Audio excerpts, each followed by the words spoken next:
Son raffiné mbégte jeeg ji ci biir waañ bi EDK Oil mbégte ak bànneex kese la thé Dawas le thé à l'état pur di ataaya bi gën ci ataaya yi seen jus de fruits la fraîche cafka bu neex tànneef bi gën ak Rouma et frères Grand Yoff vente de smartphone et électroménager bijouterie la solution l'Islam 2 fi or yombe te rafet Touba ca kanam laaj li ñu mën def ko fi ñu xam CCCPS comptoir commercial plomberie du Sénégal la satisfaction au prix halal Kabirex bi leen indil li gën ci électronique nekk ci rond-point Sacré-Cœur KT 360 application bi yombal lépp luy sàkku xam-xam ci bépp anam Sen TV ak ay partenaire am ñoo leen di wax Ramadan Moubarak.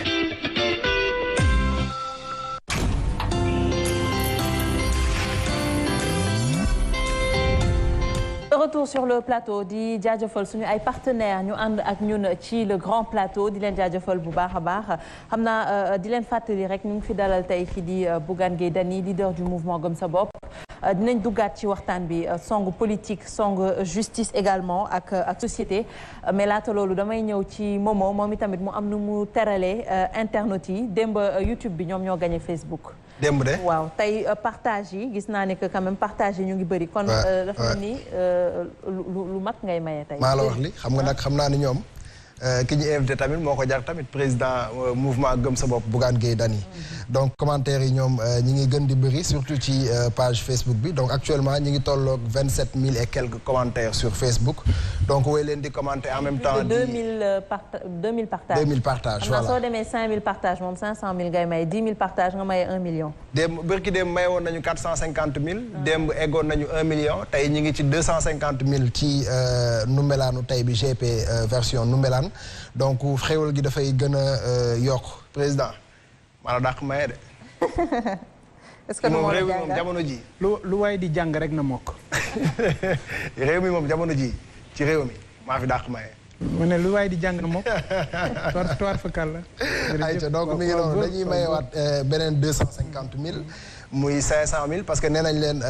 fii léegi guddi gi di jeex parce que jeexagul première partie bi Ndoumbelane la. deuxième partie bi zikir bi dina ñëw bu ko defee waxtaan wi gën a neex dibiteri Paco Wane également ñoom ñu ngi leen di xaar ci barbecue bi nga xamee ni offrir nañ ko président Bougane Gueye muy président mouvement Gëm Sa Bopp donc kii mi ngi tudd Ngone Bamba Dieye nene Ngone Bamba Dieye nee na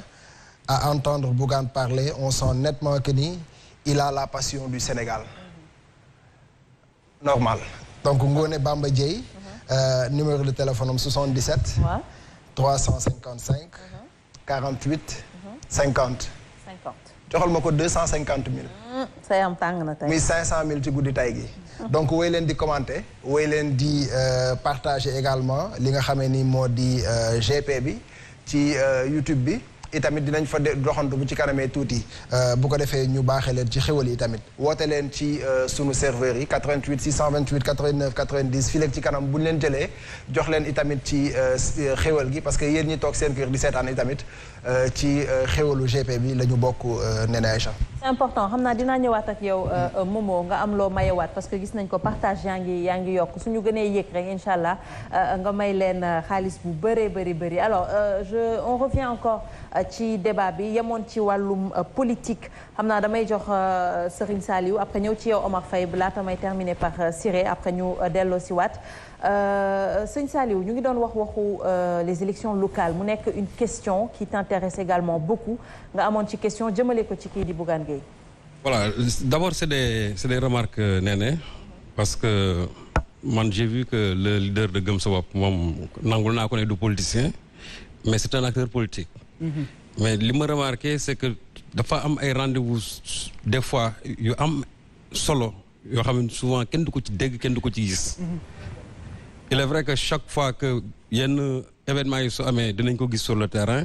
parce que peut-être il privilégie surtout ce terrain-là.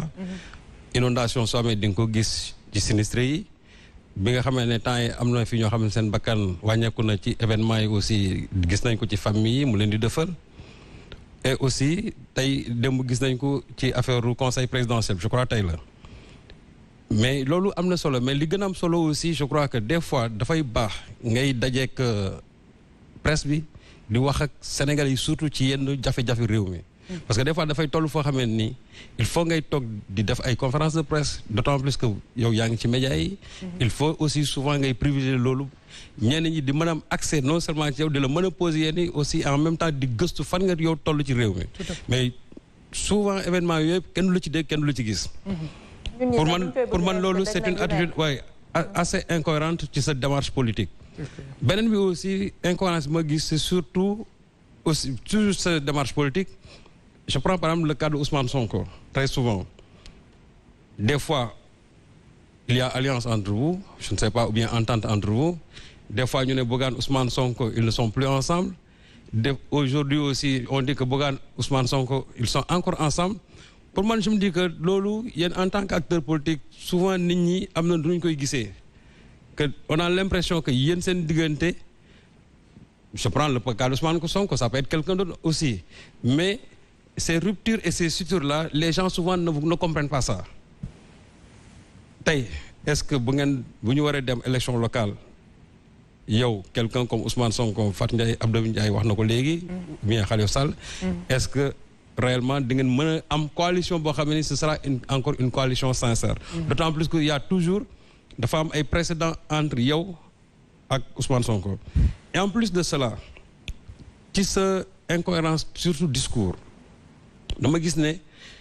temps yi wax bi nga fi waxoon mu xaw indi jiixi jaaxa ci li ñu bañ naan Bougane dafay rejoindre la mouvance présidentielle et cetera wax nga ko léegi mais loolu dafa indi problème bi mu indi mooy bi nga ko waxee nga ne yow buñ la laajee lu jëm ci réew mi da nga ko wax mais auparavant da nga waxoon ne li nit ki deful pendant 9 ans mënu ko def en 3 ans donc su fekkente ne kooku diggante bi yow dafa laaj sa xam li nga ko war wax kay mooy lenn comme sa opération faxas boobu nga tegoon mooy dégage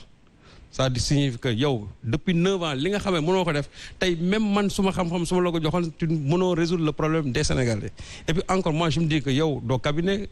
consultance bu président de la République vous êtes dans l'opposition parce que souvent aussi damay dégg ñu naan way opposition de proposition oui mais des propositions alternatives mais toujours aussi une opposition très résolue par rapport au régime qui se trouve en place man loolu laa gëm donc su fekkee ne président bi tey dafa soxla sa xam-xam ça signifie que donc président boobu dafa télé dafa war a dégager parce que on l'a élu pour que mu résoudre le problème des Sénégalais bu demee ba toll benn instant boo xam ne yéen seen xam-xam moom la war a jël bu ko insérer dans sa politique pour man loolu naxaate la c'est une imposture boo xamante ni souvent il le fait simplement yéen pour mën leen mettre en mal avec l'opinion parce que loolu toujours gain politique moom moo ko ci am mais yéen du ngeen ko ci am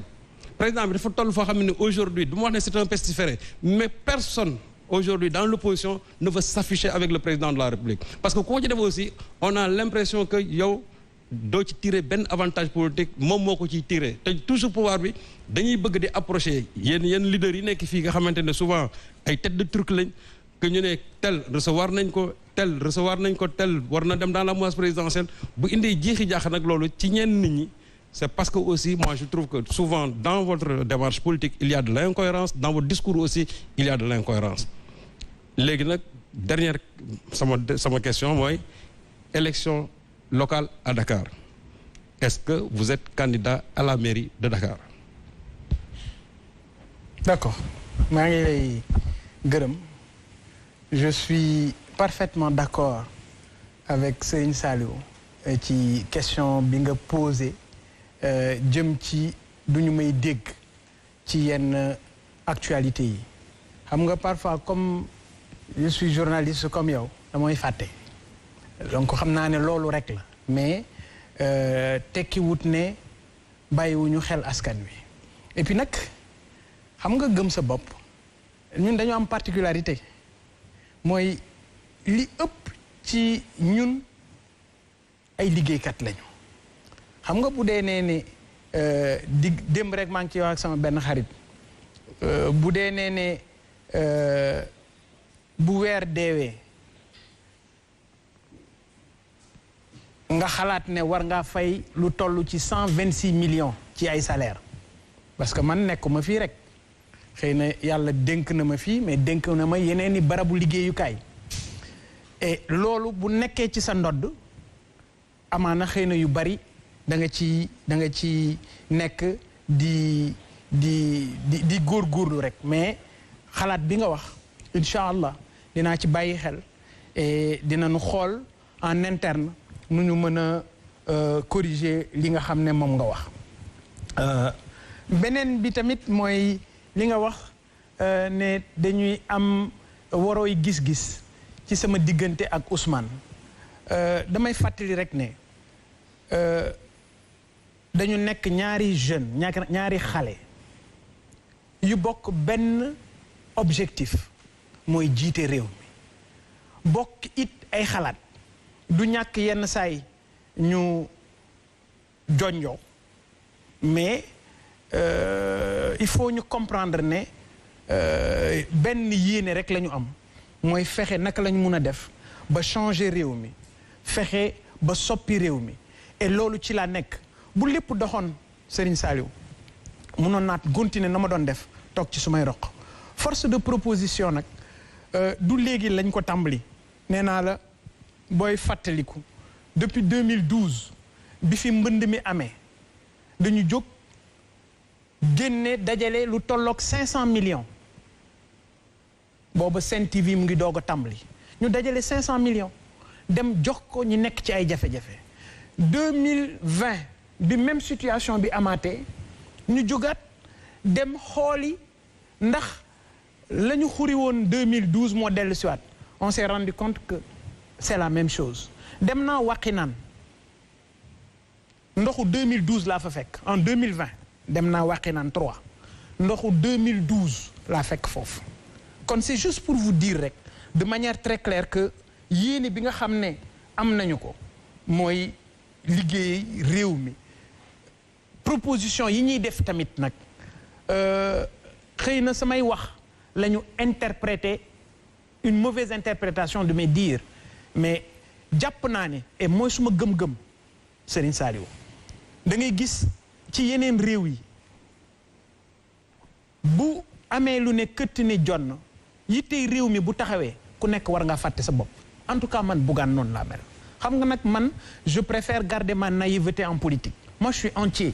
c'est-à-dire que ku ne xam na ne man nit mu ne ñumu laa rek ni ma mel nii ni nga ma gisee nii rek laa mel nit laa koo xam ne du may dugg ci dara du ma ci dugg à moitié bu ma taxawee pour jàppale nit dama koy jàppale te du ma ci am benn réserve mais encore une fois nous sommes dans l'opposition et nous avons les mêmes ambitions c'est de diriger et de changer ce pays ak ñi ñu àndal li nga xam ne nag moom moo jëm ci li nga tuppee incohérence dans la démarche ci Macky Sall le président de la République li ma ci waxoon rek laa ciy wax bu fekkee ne Serigne Saliou da nga ne Sénégal mën nga koo changer am nga xalaat yu koy changer am nga gis-gis yu koy changer tey bu fekkee ne problème mu Sénégal mooy ndaw ñi et encore une fois mon frère dama lay wax ne la le problème de l'emploi des jeunes qui est le problème du Sénégal incha allahu rabbi bu ñu jëlee réew mi danañu ko lijjanti ci espace su 5 ans benn revalorisation ci précarité bi am ci wàllu emploi aussi bien surtout nag ci secteur public muy surtout les enseignants nous on a parlé de valorisation des salaires xoolal suñu programme on a dit qu'il y aura au minimum 25 ans d'augmentation sur 25% astaghfirullah d'augmentation sur les salaires sur une période de 4 ans de manière graduelle parce que jàpp naa ne ñooñu liñ leen di fay jaaduwul méngoowul ak yoon ak jamono gis nga léegi da nga gis li may wax ci précarité ci wàllu emploi Macky Sall bi muy tëj réew mi ci Covid-19 mais xalaatul ñoom pako borom dibiteri yi mais xalaatul siiru man yi 52 000 taxis ñoo fi nekk guddi li ñuy liggéey ci la ñuy yor seen njaboot maire bi jaay cere ci koñ bi ak kiy jaay fonde mais ci lay yor njabootam ci lay daw dépense am mais est-ce que ñooñu xalaat nañu leen li ñu perte est-ce que remboursé nañu leen ko Macky Sall lenn rek moo ko intéressé mooy 153 000 fonctionnaires yi nekk Sénégal ñoom la dem wutali xaalis di leen taxawu di leen jàppale te ñooñu ci seen biir am na ci ñoo xam ne dañoo am ay emplois vulnérables mais à Kolda on a vu des enseignants yoo xam ne ñu ngi liggéey depuis 10 ans kenn fayu leen amuñu salaire et pourtant ñu ngi continuer di liggéey ba tey ñooñu c'est des gens yoo xam ne ñu bëgg seen réew lañu ñu am cofeel ci seen réew lañu donc bu ñu amee xalaat am xam-xam bu ñu jàpp ne war naa mun a dimbali Sénégal gëw ma ne dañ ko war a téye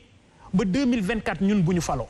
moom bu amee largesse d'esprit open minded boo xam ne laaj nañu suñu xalaat mais danañ ko jox ne ko lii kat yoon la parce que nag bu fekkee ne dimbali Sénégal rek moo ñu tax a jóg man jàpp naa ne loolu moom mooy démarche bi mais encore une fois ànd ak Macky Sall u nekk ak moom u liggéey ak moom gëwuma ko xalaatuma ko fasuma ko yéene nekkut loo xam ne lu ma traversé suma esprit la parce que ñi nga xam ne dañoo jóg gëm philosophie gëm sa bopp ñooñu xaaruñu loolu ci ñun te nee naa la Serigne Saliou man gor pire la. mairie de Dakar. suñu borom de dimbali gum na ma. je touche du bois. vaara guñ ma. ah li nga wax nii daal mairie de Dakar ma ne ñu ñëw. ma ne xam nga tey Macky Sall ñiy daw di jëm ci moom ñëpp li ci ëpp bokk waxuma ñëpp li ci ëpp ay soxlaa leen fay yóbbu da nga ciy gis ay grand yoo xam ne boo leen xoolee xool costume yi ñu sol veste yi ñu sol nga xam ne lii veste 2012 la xam nga kooku bu amul lu mu suturloo moom jàpp na ne politique rek mooy tax mu tedd mais Serigne Saliou mii journaliste la tey organe de presse bu mu nekk bu fa jógee du sonn parce que am na ay yeneen xalaat yeneen yoon yoo xam ne dafay dem liggéeyi mais malheureusement am na ñoo xam ne politique rek lañ xam ci àdduna. xamuñu leneen donc mënuñu ma boole man ci loo boobu. très bien par rapport à la ville mais dem la koy laaj rek waxuma sax maire de Dakar parce que nu ma la ko laajee dafa kii xam nga sëñ Saliou dafa ñu ko turandoom. Bougane Gueye Dany da ngay wujjee ak Ousmane Sonko wala wujjee ak moom. Ousmane bu defee nga def bu waxee nga wax bu xëyee def conférence de presse nga def conférence de presse bu defee tournée nationale nga def tournée nationale da ngaa teg booy bi bët wala nu mu demee wala sa grand la sax. sama grand la moo ma mag c'est important comme leeral nga ko suma mag la et bëtu mag rek nag laa koy xoolee mais jàppal ne mënuma réfléchir comme c'est politique. tu sais pourquoi moi je suis un entrepreneur logique de réflexion yi mënut nekk benn li ma boole ak Sénégal mooy li boole képp ku jóg pour ne da nga bëgg jiite Sénégal awma kenn xaar ma yàlla mais moom nekk na tey koo xam ne indi na lu bees il faut ñu reconnaître ko mais jàppal ne tey booy xool ci ñi nekk ci landerneau politique bi man dong maa ci un entrepreneur koo xam ne musut laal ci nguur musul nekk ci nguur musul féeti ci nguur musul liggéey ci nguur musul ànd ak nguur musul dendandoog nguur. bokkoo ci système bi. c'est quoi le système justement parlons-en c'est quoi un système système ñun la système yow la. déet du ko Ousmane Sonko di définir kay mooy ñi nga xamante ni ñooy partagé wu. mais justement askan bi mais ñooñu la ñuy xeex ñooñu di partagé alalu réew mi moo tax wax naa ko sànq ne leen Macky Sall alal ji muy joxe du alalam suñu alal la. moo tax file conscient wuñu ci loolu dañ koy seetaan rek muy def lu ko neex alors que li ñu wax ñun boo xoolee ci programme mu gëm sa bopp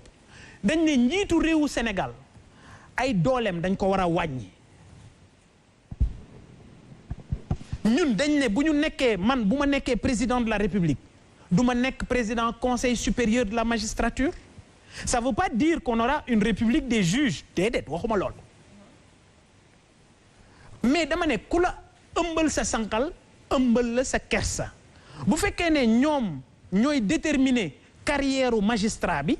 mais bari na ci loo xam ne magistrat bi bu koy def dina la sóoraale ñu ne ci biir programme gëm sa bopp carrière u magistrat yooyu Cour suprême moo koy gérer kon li ñu gëm ñun mooy président de la République même décision boo xam ne daf ko war a jël mu am impact direct sur la vie des Sénégalais jaar ci alalam jaar ci suñu meññeef jaar ci lu ñu nekk dañ ne ci biir programme bi dañ ne Assemblée nationale moo koy valider mais yamuñu ci loolu dañ ne assemblée nationale 80 députés la war a doon dañ ne cabinet ministre yi dañ ko structuré cabinet président dañ ko structuré dañ ne mënul passer 30 conseillers na fekk conseillers yi jëriñ la dara mais dem ba 80 conseillers ban njariñ la encore une fois man ak président Macky Sall du ñu benn parce que man dama fekk fu dara newul ma def ca dara Macky Sall dafa wax ba ngeen jox ko réew mi man ma jëf ngeen teg ci seen bët waaw ki wax ba ngeen jox ko ak ki jëf ngeen teg ci seen bët booy tànn koy tànn. La mairie de Dakar. La mairie de Dakar, encore une fois, moi je suis pour des options consensuelles. mooy li ma wax jàpp naa ne sama yéene ba fi may wax ak yow mooy seet nu ma def ba magistrature suprême ma teg ca loxo ngir li ñuy séddale ci askan wi ku ci nekk mën caa jot wàllam. mairie Dakar am na ay sénégalais yu jóg fëgg seen dënn ne ñoom bëgg nañu mairie Dakar ils sont dans l'opposition et du côté du pouvoir ñun ci opposition bi la ñu nekk su may jàppale ki nekk ci opposition bi lay jàppale et tey ñi nga xam ne ñoom ñoo déclaré wu bari nañu am na ci ñoo xam ne jege nañ ñu am na ci ñoo xam ne ñu ngi wax mais li ma gëm man encore une fois Sëñ Saliou mooy li ma wax ne il faut une large coalition et ci loolu la gëm sa bopp di liggéey dem nañu gis ñëpp nag bàyyiwuñu kenn koo xalaat rek ci landerneau bi dem nañu gis ko wax ak moom pour ñu àndandoo nekk benn. tey kan mooy numéro 2 numéro 3 bu gëm sa bopp nga xam ne mouvement la boo xam ne comme ni nga ko waxee yàggul mais boobu léegi. vous savez l'esprit simple ne cherche pas loin parce que loolu lañ tàmm gis Macron da nga doon gis ñeneen gisoo ñeneen non moom rek nga doon gis c'est important tey Boubacar Seye est-ce que xamoon nga ne gëm sa bopp la bokk déet bi mu amee jafe-jafe bi la génn taxaw ci télé bi ne gëm sa bopp laa bokk noonu la bëree ñeneen ay professeurs et des personnes qui ont exercé de hautes fonctions. kenn na ngi fii ci plateau bi toog sax Omar Faye mi gëm sa bopp la bokk. am na ci ñoo xam ne ñu ngi nekk di exercer de hautes fonctions ñu exercer de hautes fonctions dans la République ñu ngi ci am na ñu bari ñoo xam ne ku ci nekk mu ngi joxe xalaatam mais encore une fois buñ ca yeggee di nga gis ñooñu ñëpp parce que déjà ci élection locale yii nii bari na ci ay localités yoo xam ne am na ci ñu fesutoon ñoo xam ne ils sont obligés non man gëw ma ne tey nit mun naa jóg élection yii ni muy demee nii képp koo xam ne jóg nga yow dong ne da ngay dem élection jàkkaarloog ñi fi ne da nga perte. mais alors je m'explique parce que logique gu raw gàddu la. logique gu raw gàddu la boo demee ci élection législative yi ñu génn ba ci présidentielle bi bon yéen vous êtes des experts en la matière boo xoolee chaque fois bu ñu boolee score opposition day dépasser score Benno Bokk Yaakaar donc lecture bi ma ci jàpp man mooy si les forces sont dispersées encore fa ñu jaarale woon la ñuy jaarale waat et nit nag bu ñu la naxee ren bu ñu la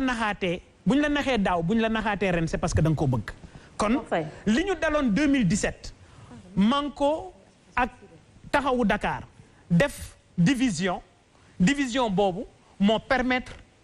li fi am yépp ci ginnaaw gi am moo indi parrainage moo tax ñu tëj Khalifa Sall et cetera mais bu fekkoon ne Taxawu Dakar ak waa Manko dañoo booloo woon doon benn Assemblée nationale ñoom ñoo koy gagné kon bu nit ki am na loo xam ne bu la dalee ren faaw nga bàyyi ci xel pour déwén également. Ama Faye ñu dugg peut-être justice aussi nga boole waale ko ci justice voilà parce que li bëggaan wax nii il faut mu fàtte ne am na ko yor réew mi te ki yor réew mi déjà actuellement ñu ngi ci 1300 milliards de dettes intérieures plan Orsec sax fayu ñu leen ñii liggéey kudd fayu ñu leen pendant presque 3 ans 4 ans te c'est des Sénégalais ñooñu déjà il faut nga tenir leen compte parce que balaa ngaa naam ne fa. waa Croix-Rouge yi nekkoon ci pandémie waa Croix-Rouge ak ñëpp ñi fu nekk nii kenn fayu leen ça fait presque des années ñoom ñëpp xale yëpp fu nekk nii ñu ngi ci chômage. beneen bi ma bëgg a wax mooy man j'ai senti une certaine incohérence par rapport à la démarche de Bougane et de Sonko. Parce que nous avons en face de nous un candidat pour les élections présidentielles. Donc dañu lay poser question yoo xamante ni si li ngeen wax la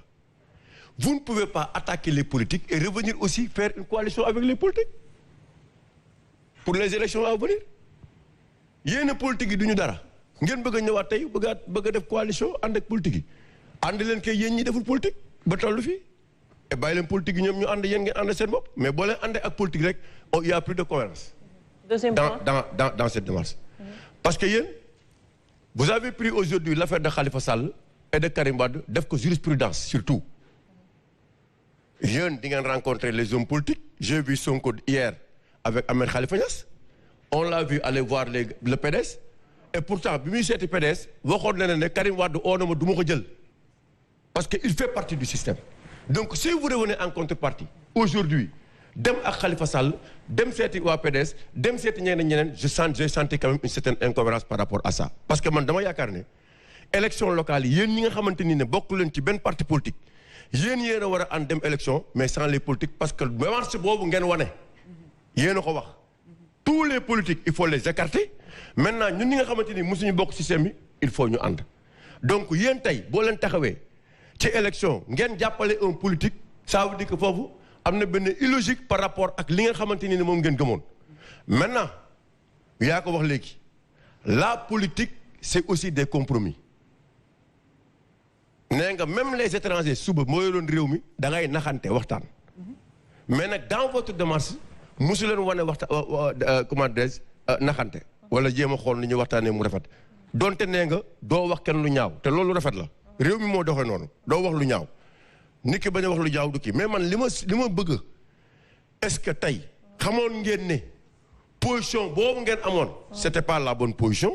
la politique c'est un monde d'alliance et de désalliance il faut pas écarter les politiques mais il faut par contre les intégrer xam ne si lañ bokk pour que objectif bi nga xamante ni moom lañ bëgg a atteindre ngeen atteindre ko. Et même tu as parlé tout à l'heure de Khalifa Ababacar Sall. Khalifa Ababacar Sall c'est amnistie bi parce que wax nañ ko ñoom. Voilà justement le fait qu'il parle de l'amnistie de Ahmed Khalifa kii comment dire Khalifa Sall et de Karim Wade. ça veut tout dire ça veut dire que tey am ngeen benn démarche. maintenant jeunes yi nekk Sandaga aussi wax nañ la ko ils vivent dans des situations extrêmement difficiles c'est-à-dire dafa mën ne nawuñu seen réew les marchands ambulants man dañ ma waxoon na ma ils veulent préparer une grande mobilisation ñëw fii au niveau de des médias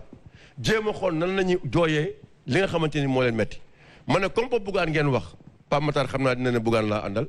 mais comme Bougane ngeen di wax dinaa ko wax pour que yéen ñi nga xam ne yéenay marché ambulant te chaque jour policiers yi fekk leen fi jëlee leen fi moom mu ñëw seet si leen. D'accord Omar. alors ci tënk Bougane Gueye Dany. alors maa ngi lay gërëm di rafetlu kàddu yi nga xam ne wax nga ko xam nga yaa ngi wax sànq ci démarche politicien yi et réew mi lay interpellé surtout ci coowal amnistie Khalifa Sall ak Karim Wade il faut pas qu'on donne l'impression que politicien dafa am immunité Khalifa Sall musul waxu amnistie que je sache Karim Wade n'a jamais demandé d'amnistie et dafa am piège bu ci am juriste yi ñoo ma gën a xam li may wax amnistie kenn du amnistier nit ay fait la ñuy amnistier ci benn période donnée et dans ce cas d'espèce su ñu nee dañuy amnistier fait yi diggante nangam ba 2020 mais am na ci dossier yu ñu tegoon ci ay coude mais xanaa kon dossier yooyu kenn du ko lijjanti wala da ngeen bëgg ñu faase lépp tege ko côté le Sénégal et les Sénégalais ne demandent pas ça Sénégal bëggul Sénégal boo xam ne politiciens yi dañuy def lu leen neex bu ñu ñëwee ñoom ci seen biir ñu amnistiente ñu fàtte mbir mi déedéet et c'est même pas dans l'intérêt de Khalifa Sall ni de Karim Wade ñu amnistier leen parce que bu ñu leen amnistier mooy la ñu leen doon toppee yéen a ko def waaye man mi yore réew mi fexe naa xàllal leen yoon ngir baal leen mais bu boobaa sénégalais yi dofuñu li ma d'accord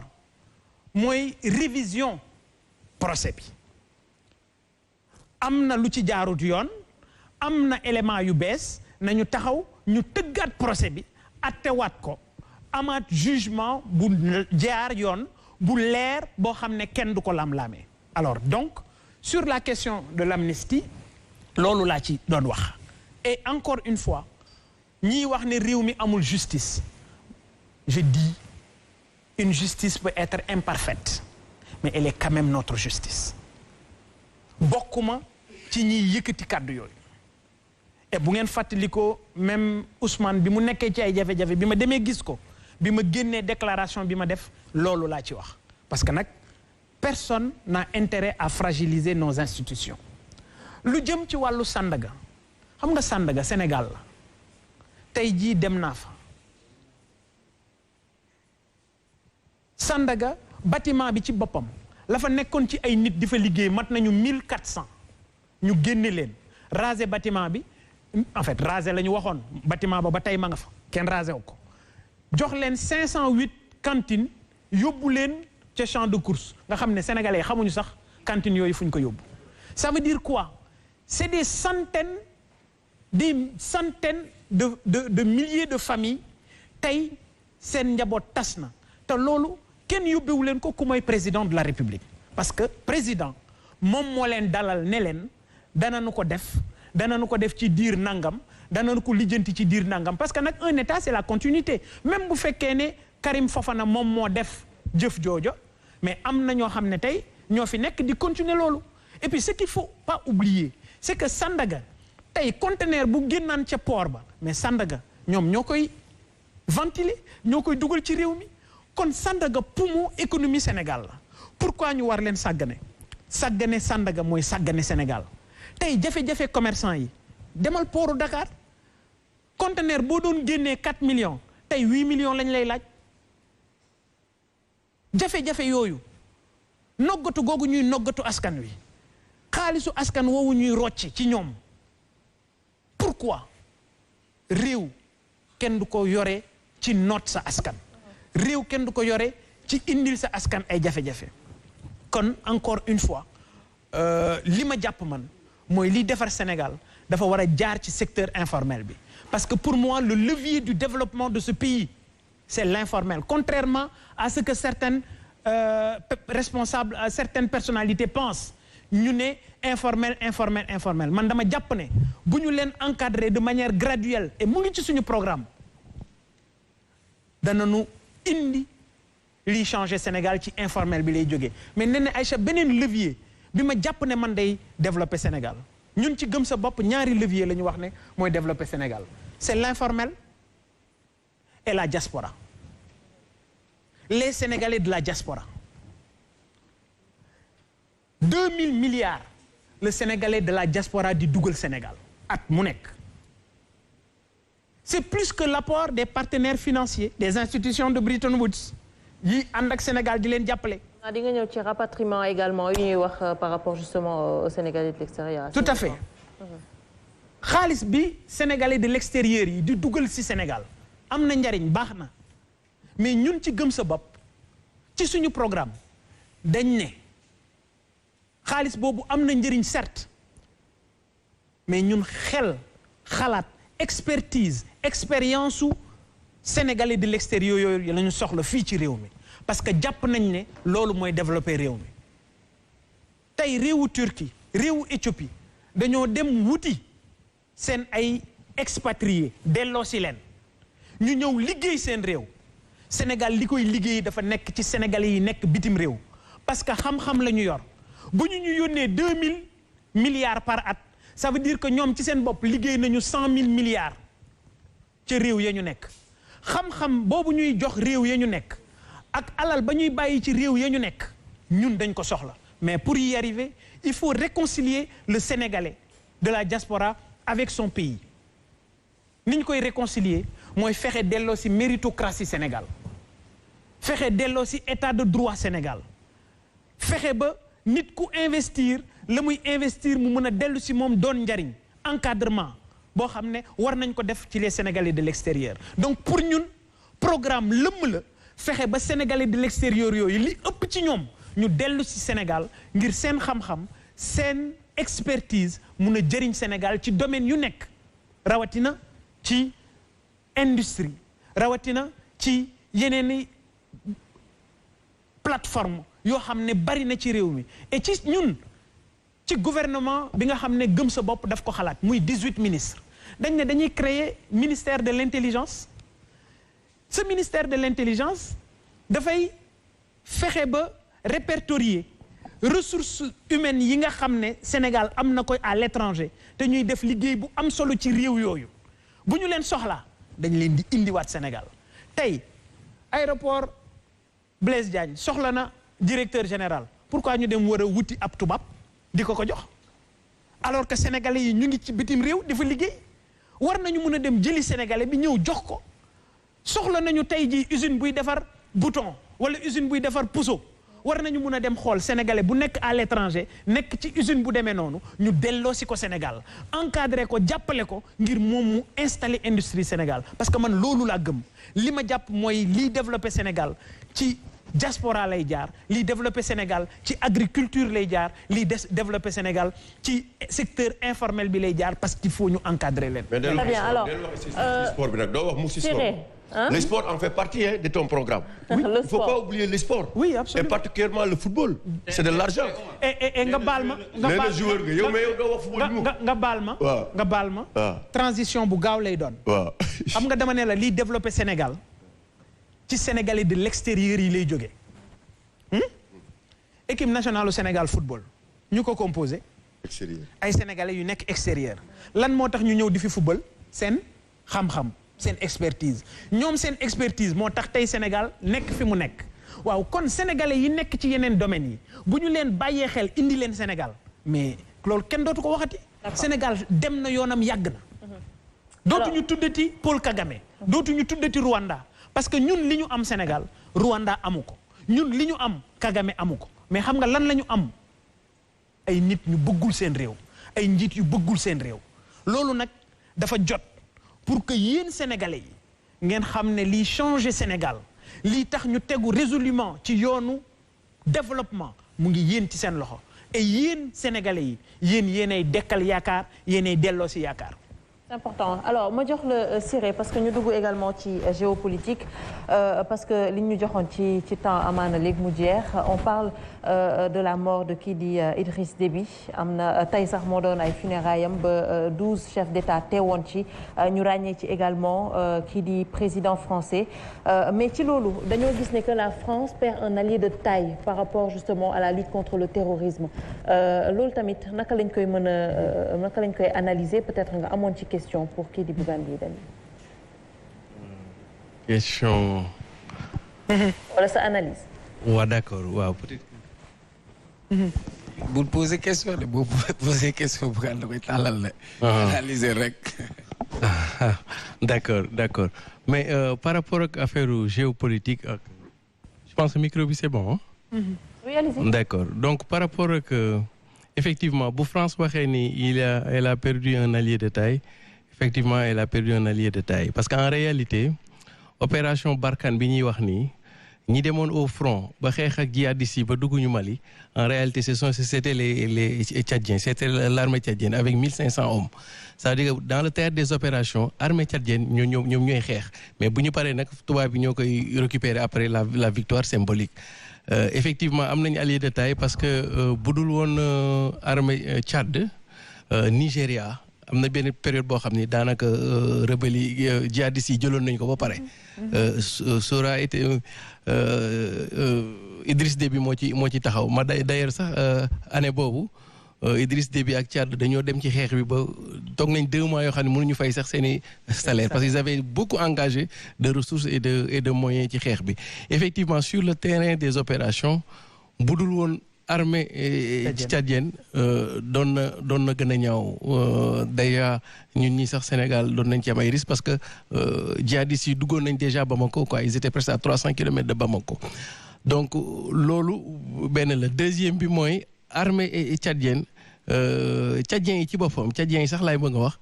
ñoom ñoo am culture xeex djihadisme c'est l'armée la mieux préparée pour xeex ce qu'on appelle la guerre asymétrique parce que méthode djihadiste yi loolu la méthode armée tchadienne doon def ba mën a xeex ak Libye ba mën a xeex ak tubaab yi bu njëkk ba yooyu donc ñoom xamante nañu donc bu ci desee djihadiste yi ak armée tchadienne rek dañ jëm d'ailleurs sax à l'époque ñëpp dañu doon posé wu question lan moo tax du ñu teg armée africaine ñu dénk ko Tchad loolu mooy kii bi mais deuxièmement bi tamit perdre na benn allié xam nga France ci géopolitique Afrique daf lay rendi ba pare ñëw di la jaale loolu mooy logique gu France day jouer en même temps pyromane ak pompier xam nga actuellement ni Tchad fi ñu toll nii Idriss Déby dafa amoon ñaari problème benn problème international ak benn problème local demoon na ba mujj gi 30 ans les gens se sont lassés donc amoon na une forte opposition au niveau dëkkam donc gars yi demoon nañ ba mu jaral leen daanaka li mu jaraloon xale yi diggante le 3 ak le 8 fii quoi donc da ngay gis ni amatul woon benn genre légitimité mooy premièrement bi deuxièmement dafa commencé woon am ay problème ak nasaraan yi parce que bu ngeen fàttalikoo bi colonne waa FAK yi di dugg si armée française moo doon def reconnaissance aérienne ñoo amoon image Idriss Déby daf leen laajoon image pour mën a xam ñoom nan nañu toll ak lan lay préparer riposte tubaab bi bañ ne duñ ko jox day loolu moo taxoon benn instant moom juwala tubaab bi deuxièmement bi ñuy xeex ak djihadistes yi ca Nigéria am na benn instant moom dafa jekk woon rebelle yi donc buñ ko bàyyi woon rek da doon dem capturer Sékou après tubaab bi ne ko non da ngay arrêter donc à un certain moment il a senti benn genre double jeu bi tubaab bi di jouer donc boo ko xoolee campagne électorale bi mu doon def nii presque il en voulait à mort ak français yi donc moo tax ñu ni ci scénario boobu dafa am benn côté cour ak côté jardin côté jardin bi mooy la déclaration officielle maintenant côté cour bi nag on craint le scénario de Kabila parce que Kabila noonu lay def donc tubaab bi ñoom amuñu xarit ils n'ont que des intérêts bu ñu demee ba ak fu ñu mën di jaar ak yow nag bu ñu demee ba nga xam ni yow seeni intérêt yoratoo ko mën nañu pare le pire d'autant plus que FAK boobu Union soviétique moo nekk ci ginnaaw quand Qatar moo yor financement bi et que pour France jaral na ko mu créer benn chaos récupérer waat sa mainmise parce que foofu zone stratégique la pour moom installer kii bi donc nekkatul ci affaire sentiment comme ni De Gaulle doon wax affaire kii lay nekk. Alors cette question Bougane Gueye Dany mort ou Idriss Déby qu'est-ce que ça peut apporter par rapport justement au G5 Sahel? Ben écoutez dafay dellu rek ci Cheikh Anta Diop da doon wax la sécurité précède le développement et aujourd'hui cette situation au Tchad doit interpeller la communauté internationale et plus particulièrement l'Union africaine. Tu sais pourquoi? Après la mort de Kadhafi dafa am benn situation boo xam ne c'est l'armée tchadienne qui a pu gérer ça et ni ko Siré waxee dafa nekk une armée boo xam ne elle est composée de presque 2 millions de personnes parce qu'ils ont à peu près 700 000 militaires engagés et plus d'1 300 000 réservistes donc ñoom dañu am culture u xeex booy xool dañuy sécuriser yamuñu seen dëkk ñoom les Tchadiens dañuy sécuriser biir Nigéria fekk fa Boko Haram duma ko jëlaat position yi jox ko armée nigérienne dañuy dugg biir Niger dañuy dugg biir Mali ku ne gis na le nombre de morts bi nga xamee ne l'opération Barkhane amoon na ko au niveau du Mali mais avec cette situation